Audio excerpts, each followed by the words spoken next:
at some moment somebody cut this wall without adding any strength. I'm adding some support beams, and yeah, just to have this extra insurance. And it's always good to add some strength instead of removing it.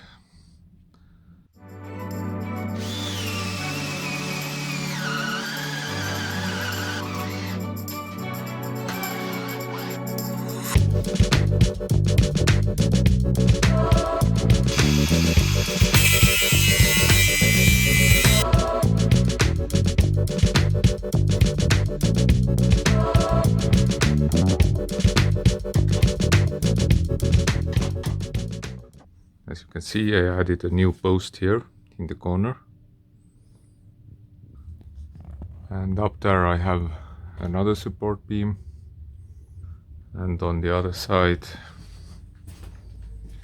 I have, again on the same level, I have this one, and this one at the top, it's going to be the height of the ceiling.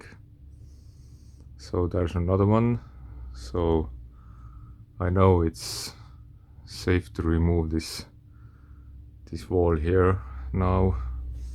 And also I have some beams here to support this wall, and one another there.